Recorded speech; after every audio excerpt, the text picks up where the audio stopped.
back to the channel of Pro Enzo Vids, and this is my Rugby League World Cup Week 3 tips and predictions for the weekend ahead. So, look, it's basically the last official week before we get into the finals footy where it gets really heated and it gets really big. So, I genuinely am looking forward to this week ahead. It's going to be a very good last sort of round, I guess, to end the tournament before finals. So, yeah, I am looking forward to it, and I think we've got some good games this weekend.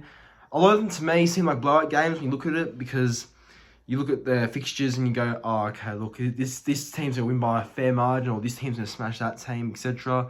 That's how it looks like to me so far, but you got to hope that maybe with the last sort of week, there's a bit more effort, there's a bit more of an intention to sort of push those bigger teams the whole way, if you get what I mean. So let's hope we see that, but in general, I do think there's going to be a lot of big wins for one side in particular, and one of the sides in particular against the other club that they're versing. So either way, it should be interesting, it should be good. But before I get into my tips and predictions, be sure to subscribe if you haven't already. Currently at 2,610 subscribers. So look, the growth the last couple of days has been really awesome for myself and the channel. So yeah, been grateful with that. So if you are new watching the channel right now, all I can say is I hope you can consider subscribing to the channel. Only benefits myself and the channel in general. So yeah, be sure to if you haven't already. But without further ado, time to get into my week 3 of the Rugby League World Cup tips and predictions. So the first game is Ireland versus New Zealand. Alright, on to the very first game. It is New Zealand versus Ireland, and this game is kicked off at Emerald Headingley Stadium. So basically, in short words, Headingley Stadium in Leeds. So that's home ground of Leeds Rhinos, obviously the Super League club. So yeah, look, I think this is a game where it's looking one way. It's looking one way. It's going to probably be an ugly scoreline, I assume. It's probably going to be one-way traffic to New Zealand, I assume, in the end. But from what I noticed that Ireland are putting a lot of effort into their performances. Like, they're not getting, like, yeah, they've been smashed, like, a couple of times, but they haven't been, like, terrible. Like, alright, I mean, they did beat Jamaica week 1, and they did lose to Lebanon 32-14, but they weren't bad in that game. They had some effort, so definitely think they're capable of competing with New Zealand here. But I think just in general, I think we all agree that New Zealand probably have a bit more quality and a bit more to offer than what Ireland may have to offer, I guess. So either way, let's hope it's a good game. But yeah, unlike last week, this week we finally got the team lists up, so that's pretty good that the team lists are following up. So yeah, go for some of the changes for both sides. So this week, Dale Martinez-Lesniak, Jerry Marshall-King, Marani Okore, Moses Leota, and Sebastian Chris are all out. So from what it looks like, Brendan Okore starts in the centres, which is very interesting for Kiwis. Don't know what the plan is behind that one, but very interesting to see there. Then you got on the bench Isaac Liu, who's there, Warrior Hargreaves, Ford, and Papali'i.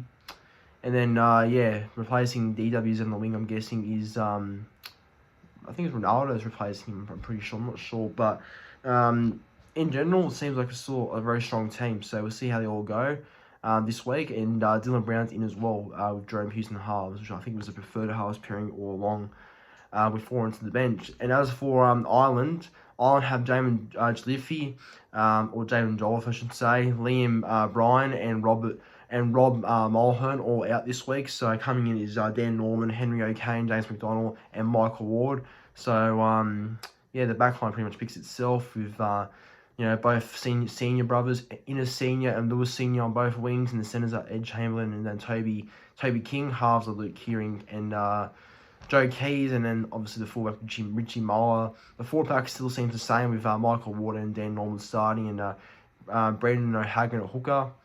And yeah, the bench is pretty much Josh Cook, James McDonald, Harry Rushton, and James Hassan. So there's the teams for both sides there. But who am I tipping? Obviously, I tip New Zealand probably by about 30 points. And my first try scorer is going to be Ronaldo Mulatalo on the wing. And my anytime try scorers are going to be Peter Hiku, Joseph Manu, Jerome Hughes, and I'm going to go with Joseph Tarpany for any time as well. Alright, on to the very next game now. It is England versus Greece at Bramall Lane, Sheffield. So, look, it's going to be probably another bloodbath, I assume, unfortunately. Can't see much from Greece in this one, but I suppose you never know. But England, for me, are just a level above, but not really an above away. Like it's more than an above sort of standard, because I think they're a lot better than Greece in many aspects of their team in general. So look, I just think that, looking at England compared to Greece, it just seems like one-way traffic all to England for them to, I guess, be a better team. But I think that with the last week approaching, Greece aren't going to make playoffs. Maybe there'll be some effort there. I don't know, but we'll see anyway. But looking at both ins and outs of both sides, England have got a couple of outs because I guess resting players and stuff like that. So Elliot Whitehead, Herbie Farnworth, Cullen Watkins, Michael McLaurin, and Sam Tompkins all out this week, with Kai Pearce-Paul, Matty Lees, Mike Cooper, Mike McMeekin, Morgan Knowles, and Tommy Mackinson all in the team. So look, it's still a pretty fair team when you got Wellesby at fullback, and you got Mark Sneyd and George Williams in the halves, with John Bateman in the centres, but he's played it before, and Kai Pearce-Paul there as well. And then got Matty Lees, Luke Thompson, Mike Cooper, and Mikolaj Oledzki on the bench as well. So not a bad team. And as for Greece, their ins and outs are like this. So the ins are Ioannis Rossologu, Jordan Meads, Konstantinos Katsidonis, Mitchell Zampedides, I'm really bad at the last names, apologies for that. Robert Tulitu, and then the outs are Billy Magulius, Chase Robinson, Miles Gow, and Nicholas Bosmos. Look, pretty much the team looks the same as what I've been seeing the past 2 weeks, but might be some slim changes. But either way, England to win by about probably, I'd say, 42 points. And my first try scorer is going to be Don Young. And anytime try scorer, I'm going to go with Kai Pearce-Paul on England debut. I'm pretty sure it is his debut, so I think he'll score any time. And so will Wellesby, so will Ryan Hall, and so will Morgan Knowles. Alright, on to the next game now. It is Fiji versus Scotland, and Fiji and Scotland will be playing at Kingston Park in Newcastle. So there's already been a couple of games been hosted for the World Cup at Kingston Park, and including some this week. So it must be a pretty favourable ground for hosting the World Cup so far, which is good, I suppose. Fiji Scotland, very interesting game. Obviously, it looks like Fiji are probably the main favourites, and they should be, as they're the better side, obviously, compared to Scotland, where they've been really disappointing, I feel like, in this World Cup series. But, you never know. Like I said, last week, plenty of ambition for the sides that have struggled, I guess, in this World Cup so far. So maybe there'll be some effort change for Scotland. But personally, I can't see how they'll do against guys like Coruscant, Sevo, Kickow, look, it's gonna be very hard. It's gonna be a very hard task, even the Guam. So it's gonna be a very hard task for Scotland, but we'll see anyway what happens. But going through the ins and outs for both sides, so I'll start with Fiji. So the ins and outs for Fiji are Joseph Ratuvaka Siralavu. He is in.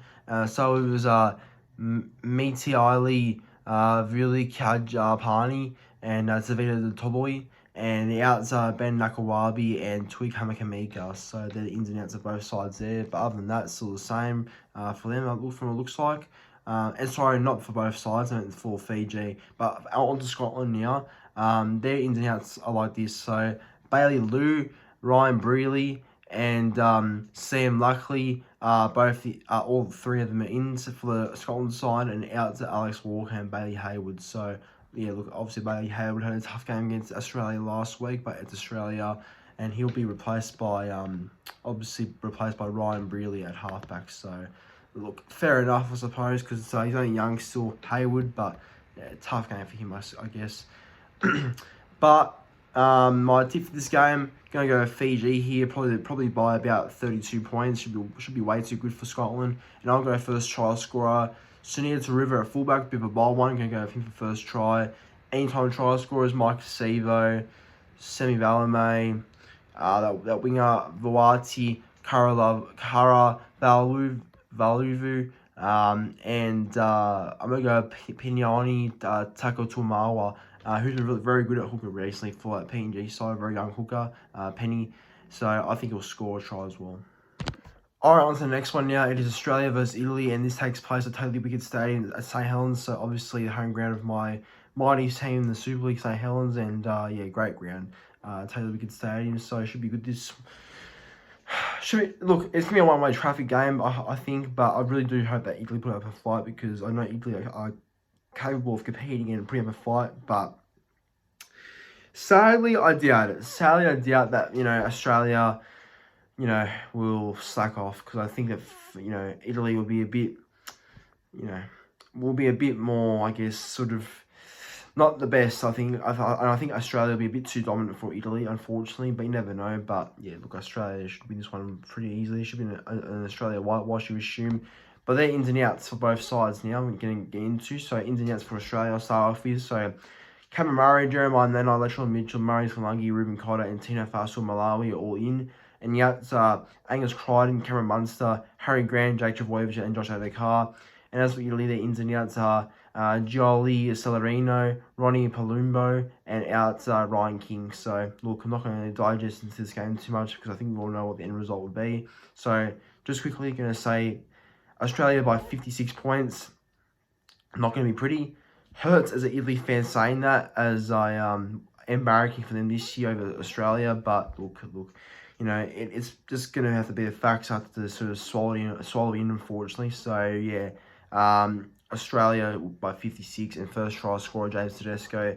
Anytime Jack White and Matt Burton, probably Tulangi.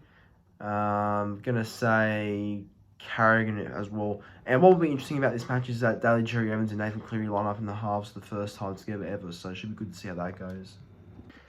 Righto, on to the next game now is Lebanon versus Jamaica at Lee Sports Village Stadium in Lee. So unfortunately for this one, it doesn't really reveal the team list of both Lebanon and Jamaica, but as of what I've seen so far from both these sides, I think I have a good enough judgment to see what happens in this game. So, look, recently I will say Lebanon have been probably the better team, a bit more competitive and a bit more sort of stronger in terms of the way they play compared to Jamaica, where Jamaica, good on them for scoring their first ever try last week in an actual World Cup against New Zealand, but other than that, been dead average. But again, they're not really a rugby league country. They're more of a different sort of sport code type sort of area, Jamaica. But I guess they're trying to grow that area, so good on them with rugby league. But yeah, look, it's pretty clear to say that Lebanon are the better side, and they're probably going to win this one, I assume. So they should win this one. But again, could be another upset. We've seen a couple so far this World Cup, so maybe Jamaica are capable of it, but I doubt it. I think Lebanon should be too good with Dewey, Moses, and Karaz and all them in the team. So gonna say Lebanon here probably by about 24 points. I think 24 points. I think Jamaica will actually be competitive, and it won't be like an absolute smashing or a big win, but I think Lebanon will score at least over 20 points to sort of solidify that wins. And I'm going to go first try scorer Jacob Karaz. Anytime Reece Robertson, if he's playing, I'm going to back in Adam Dewey for a try as well. And I'm going to back in probably Anthony Laynoon if he's playing. And on to the very next game now. It is Ma'a Tonga versus Cook Islands at Riverside Stadium in Middlesbrough. So, look, another game where I think it can be very competitive. I honestly think that. Yes, everyone's saying it will be a smash because Tonga are a lot better than what the Cook Islands are, but I genuinely think it could be a very competitive game, and I give Cook Islands some slim hope of maybe causing an upset. Never know. But again, with this game, unfortunately, there's no team list updated yet, which is a bit of a shame. But like I do with the Lebanon and Jamaica games, just sort of go off what I've seen recently from both sides and sort of give my judgment from there. So, look, Tonga, been alright. Nothing amazing, but been alright. And obviously, they've so far versed PNG, and they won that one very controversially. We're very lucky to get that win, actually, I thought, in the end there. And they've also versed Wales, I think, as well. So, yeah, look, obviously, they've had some iffy moments during their game, but other than that, they're a very strong side, very talented side, and yeah, they should definitely push Cook Islands all the way here. But as for Cook Islands, looking at them, they haven't been that bad, actually. They've been pretty competitive. Haven't been perfect, haven't been like overall amazing, but I think they've done a good job in terms of the way they've been playing. And I think that the way they've been playing, and to me, when I've been watching them, they are definitely capable of knocking off Tonga. But we'll see what happens anyway. But without further ado, my tip for this game from Tonga versus Cook Islands, going to go with Tonga probably. Tonga by about 16 points. I do think it'll be a lot tighter than what we all think, but again, I think Tonga's forward pack and Tonga's talent in general overcomes the Cookies in my opinion. So Tonga by 16. Alright, on to the second last game of week 3. It is Samoa versus France at Halliwell Jones Stadium in Warrington there. So Warrington was home ground Super League club, so that's where the game has been hosted. And Samoa versus France at 4 a.m. in the morning on a Monday morning here in Australia. So I don't think I'll be up by then, but we'll see anyway. Look, Samoa versus France. I think this could be a very tight game as well, personally. I think that Samoa been okay in patches, but haven't been great. I mean, when I say okay, they definitely had a good bounce back against Greece from their big smashing the week before against England, 60 points to 6 or whatever it was. And, no doubt that would have been embarrassing for Samoa to sort of cop that and all the other criticism that went along with it. So I guess being Greece was a big way to sort of redeem themselves. But again, it's just Greece, nothing special. And, I think they have to really prove themselves against some bigger sort of sides that they are actually anything genuine coming to the finals. They do make it. So, it must be France if they want to make the finals. So, France have been all right themselves. So see how things pan out. But unfortunately, the team lists aren't there. But going to give a quick tip and predictions. So look, my tip is that Samoa will bounce back and win. And make finals, so they'll back up their win against Greece and sort of go again and win. So I think Samoa's win by about 20 points. And I'm gonna say first try scorer is gonna be Brian Toto in the corner, and my anytime try scorers are gonna be Isaac Tago, Matt Feagai, Tim Laffey, and maybe Chanel Harris-Avita. They're all playing. And as for I guess for France anytime try scorer. Just trying to think. Simasoni Langi at centre. If he's playing for France, I can really see him scoring a try. But if not, then my bad then. But I think him for any time. And on to the very last game of week 3. It is Papua New Guinea versus Wales at 6:30 a.m. in the morning on Tuesday 1st of November. So definitely will be up for this one as I wake up around this time. So Papua New Guinea versus Wales at Eco Power Stadium in Doncaster. No team list obviously for this one, even not updated, but again, just judge my tip and opinions on basically the way both sides have been playing in this World Cup so far. So look, Papua New Guinea obviously been a little bit better from what I sort of see from both sides in this one. I just think that they have the players and have the sort of style that they've been playing with that probably overcomes Wales and the way that they've been playing. And I just think they're just a bit stronger in general. PNG. They look good with Mpape at hooker. Look good with Johnston there, Olam there, Roderick Ty. So look, they have plenty of talent PNG, and I think that's going to all unleash in Wales this week because I think Wales is going to be very I think they're going to be very very ashamed. I think that's one way to put it. Very ashamed after what happens between these two sides. Because I can only see a PNG sort of bloodbath, a massive win here. I really can see it. I don't give Wales much of a chance, in my opinion. So, going to make it short and sweet. PNG by 40. I think it'll be way too good for Wales. First try scorer, Alex Johnson. Going to always have to back him in because he always scores in every game, just about. And anytime try scorers, Justin Olam. Lachlan Lamb anytime as well. And I'm going to go with Jeremiah Simkin, that young back row, to score a try as well. Dolphins being in 2023, so I think he'll score a try anytime. But anyways, everyone, that's my Week 3 Rugby League World Cup tips for 2022. Thanks for watching. Like, comment, and subscribe to the channel, and I'll see you on the very next video.